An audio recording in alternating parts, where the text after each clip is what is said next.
नमस्कार। एक नए एपिसोड के साथ स्वागत है आप सभी लोगों का गायत्री ज्योतिष केंद्र में।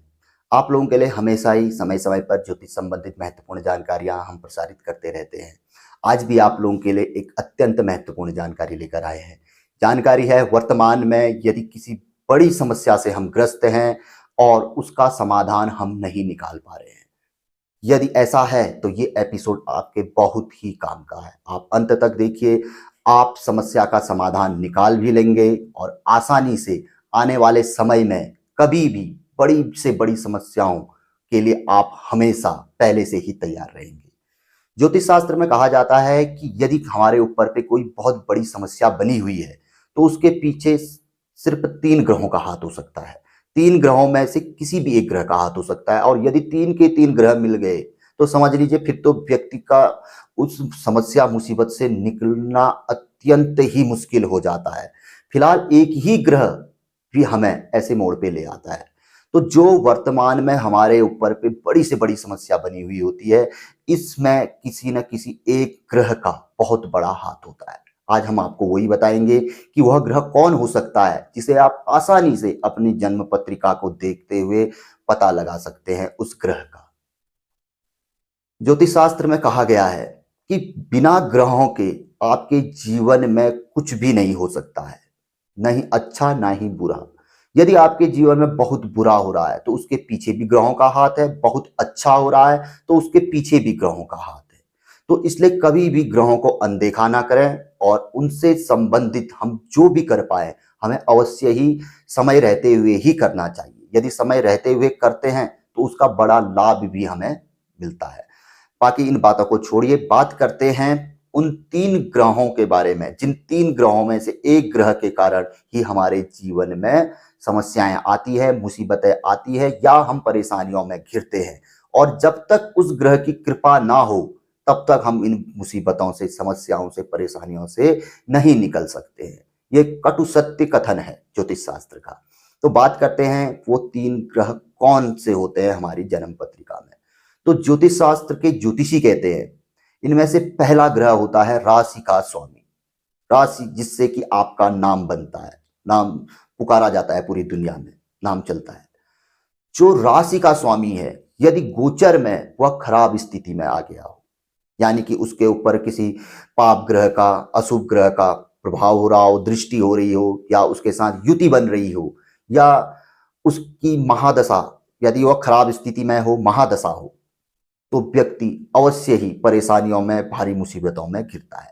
जब राशि का स्वामी हमारा कमजोर हो जाए, गोचर वर्तमान में ऐसा होता है, किसी वर्ष राशि में राहु आ जाता है, किसी वर्ष केतु आ जाता है, कभी शनि की 7.5 हो जाती है, कभी ढैया आ जाती है, कभी त्रिक के जो स्वामी होते हैं उनके साथ युति हो जाती है। तो बस ये वही समय होता है जब इनकी युति होना, आपस में दृष्टिगत होना राशि के स्वामी का खराब ग्रहों के साथ, तो वो समय ही हमें मुसीबतों, परेशानियों में लेकर जाता है। और वहां से निकलने के लिए हम यदि इस ग्रह को छोड़ के अन्य ग्रहों से संबंधित उपाय दाएं बाएं करते हैं तो हमें किसी भी प्रकार का कोई लाभ नहीं होता है। लाभ तभी होगा जब हम राशि के स्वामी ग्रह को, या राशि के स्वामी ग्रह के देवता जो होते हैं उनकी जब आराधना करें, उनसे संबंधित मंत्र जाप आदि जो भी रहता है वगैरह वगैरह वो करें, तब हम अपनी वर्तमान में आई भारी मुसीबतों, समस्याओं से निकल सकते हैं। तो पहला माना गया है राशि का स्वामी। दूसरा दूसरा माना गया है लग्न का स्वामी। लग्न जहां से भावों की गिनती शुरू होती है, पहला भाव, उसमें कोई भी हो सकता है, मेष से लेके मीन तक कोई भी लग्न हो सकता है। राशि पहली, दूसरा लग्न। लग्न का स्वामी भी यदि वर्तमान में खराब स्थिति में है, उस पर ढैया चल रही हो, 7.5 हो, या राहु के साथ ग्रस्त हो, या किसी न किसी प्रकार से त्रिक के स्वामियों के साथ युति बनाई हो और खराब स्थिति में हो, तो समझ लीजिए कि परेशानी इसी कारण से है। और जब तक कि हम लग्न के स्वामी या इसके देवता से संबंधित उपाय नहीं करते हैं तो समस्या का समाधान हमें नहीं निकलता है। हम कुछ भी कर लें, थोड़ा 3 से 4, जैसे कहते हैं 19 से 20 होगा, लेकिन पूरा नहीं होगा। पूरा तभी होगा जब आप सटीक उसी ग्रह को पकड़ेंगे, उससे संबंधित उपाय करेंगे। इसीलिए बहुत अच्छे ज्योतिषी की जरूरत होती है जो सटीक तरीके से निकाल के बता सके कि आपकी परेशानियां इस ग्रह के कारण है, इस ग्रह को पकड़ लीजिए, बस आपके रास्ते सुधर जाएंगे। नहीं तो रास्ते लग भी जाते हैं। अगर आदमी दाएं बाएं ग्रहों को पकड़े रहता है तो रास्ते लगते रहते हैं, पकड़ लिया तो रास्ते सुधर जाते हैं, आदमी को मार्ग मिल जाता है। तीसरा बताया गया है, पहला हो गया राशि का स्वामी जिससे हमारा नाम बनता है। दूसरा हो गया लग्न का स्वामी जहां से भावों की गिनती शुरू होती है, बहुत बड़े माने जाते हैं।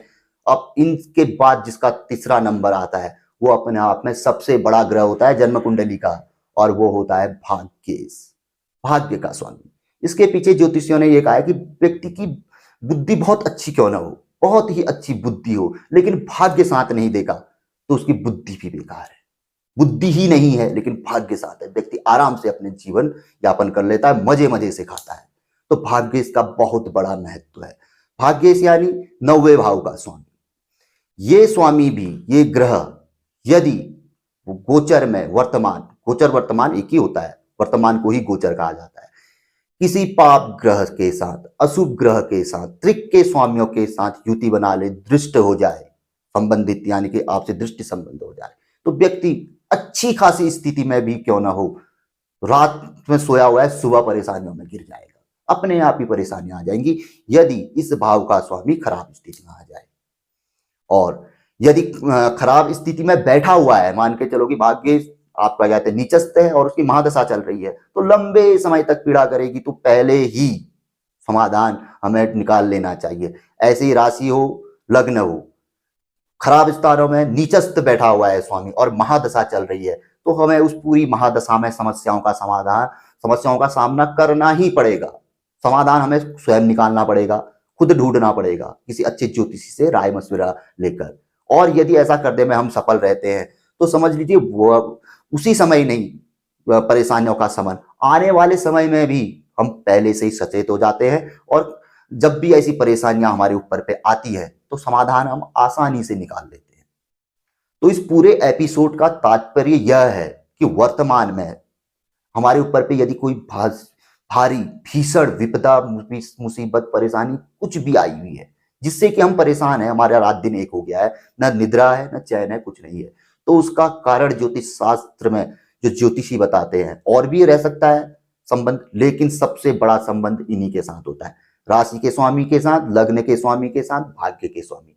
ये तीनों स्वामी यदि पहला एक भी खराब स्थिति में आए तो आप परेशानी में है, दूसरा आ जाए और बढ़ गई परेशानी, तीसरा आ जाए तो फिर तो बहुत कम चांस होते हैं कि इस परेशानियों से आप निकलेंगे, अति शीघ्र निकलेंगे, समय लगेगा, तब तक बहुत कुछ व्यक्ति के हाथ से निकल जाएगा। तो हमेशा ध्यान में रखना चाहिए, जैसे ही अगर परेशानियां आ रही है किसी अच्छी ज्योतिषी से राय मशविरा कर लें, देख लें राशि। पहले तो वैसे ही पता चल जाता है, अरे रोज ही तो राशि फल आता है गुरुजी लोगों का, रोज ही कई लोगों को करोड़पति बना देते हैं, कईयों को अरबपति बना देते हैं, तो बता देते हैं कि आज की राशि में किसका क्या है, किस राशि में क्या चल रहा है। नहीं तो अखबारों में आ जा रहा है, पता चल जाता है कि मेष राशि कैसी है, इसमें किसका भ्रमण चल, जैसे मीन राशि अभी वर्तमान में राहु चल रहा है, कन्या राशि में केतु चल रहा है, तो इस तरीके से पता चल जाता है। तो यदि जब हमें पता चलता है तो हमें पूर्व में भाई हमारी ये राशि है और अभी ये आने वाला है तो कहीं ना कहीं हमें प्रभावित करेगा, तो हम क्यों ना उपाय कर लें। इसी तरीके से लग्न का स्वामी है, प्रथम भाव है, गिनती वहीं से शुरू होती है। अब गिनती ही खराब हो जाएगी तो समझ लीजिए कि आगे को क्या होगा। शुरुआत अच्छी होगी तो सब कुछ अच्छा होगा। अब पहले भाव का ही स्वामी ग्रस्त है तो अगले भाव को क्या वो करेगा, सभी भाव खत्म। तो इसलिए उसका भी ध्यान रखना है। भाग्य से बढ़कर कुछ नहीं होता है, बुद्धि भी कुछ नहीं है, कुछ नहीं है। भाग्य यदि है तो, भाग्य है तो अपने आप ही व्यक्ति को सब कुछ मिलता जाता है। हमने देखा है अपनी आंखों से। हम ये नहीं कहते हैं कि हम तभी तो विश्वास करते, तभी तो इतना रोज आप लोगों के लिए एपिसोड ला रहे हैं, रोज आपके साथ इतनी वार्तालाप करते हैं। भाग्य का बहुत बड़ा रोल है। आदमी निकम्मा हो लेकिन भाग्य अगर साथ दे रहा है तो वो भी अपने जीवन में राजाओं की तरह खा जाता है। तो इसलिए भाग्य इसको भी कभी हल्के में नहीं लेना चाहिए। और ध्यान रखें हमेशा, जब भी कभी ज्योतिषियों को दिखाते हैं कुंडली तो पूछ लीजिए उनसे। आप वो कहीं किसी ने कभी किसी कारण से अपने ज्योतिषियों को दिखाते तो रहते ही होंगे, तो वहां पर को एक सवाल उनसे इतना जरूर पूछ लीजिए कि मेरे ये 3 भावों के स्वामियों की स्थिति कैसी है, राशि का स्वामी कैसा है, लग्न का स्वामी कैसा है, भाग्य का स्वामी कैसा है, और आने वाले 1-2 वर्षों में इनकी स्थिति क्या रहेगी। बस ज्योतिषी आपको बताते कि भाई 1-2 साल में जो होने वाला होगा बता देगा। बस वहां पर को आपका 2 साल के लिए आप फ्री। यदि ज्योतिषी कह रहा है नहीं आपके अगले 6 महीने के बाद तो इसमें साढ़े साती आ जाएगी, या राहु आ जाएगा, या ये त्रिक भाव के स्वामी के साथ युति बनाएगा, ये तो ज्योतिषी को वैसे ही पता चल जाता है। 1-2 साल के पंचांग रहते हैं कि 1-2 साल में क्या घटित होने वाला है, तो आपको 2 साल का तो वहीं पर को पता चल जाता है। लेकिन ये प्रश्न आप लोग पूछते नहीं है, क्योंकि मैं भी हजारों लाखों कुंडलियां देख चुका हूं, किसी भी व्यक्ति का ये प्रश्न मेरे पास नहीं आता है। प्रश्न अब आएगा, अब आज के बाद अभी से एपिसोड आप लोगों के पास पहुंचेगा, लॉन्च होएगा, लोग देखेंगे तो उसके बाद ये प्रश्न पूछेंगे। जैसे पहले 5 चीजें अवश्य पूछिए करके कुंडली विश्लेषण के दरमियान, उससे पहले कभी नहीं पूछते थे। जब से हमने वो एपिसोड बनाया तो अब जब हर तीसरा व्यक्ति जिसने वो एपिसोड देखा है, पहले भी अगर उसने मेरे से कुंडली कंसल्टेशन करवाया, दोबारा कुंडली कंसल्टेशन करवाने की ये 5 चीजें तो बता दीजिए गुरुजी। अब ये चीज होती है ना, तो आइंदा कभी भी आप लोग पत्रिका दिखाते हैं अपने गुरुजियों से तो ये 3 चीजें जरूर पूछ लीजिए कि हमारे 3 भावों के स्वामी की स्थिति क्या है, ये ग्रह कैसी स्थिति में है। बस हो गया। और वर्तमान में आने वाले समय कब खराब स्थिति में आ रहे हैं, बस जब खराब स्थिति में आ रहे हैं उससे पहले उनसे संबंधित उपाय कर लीजिए।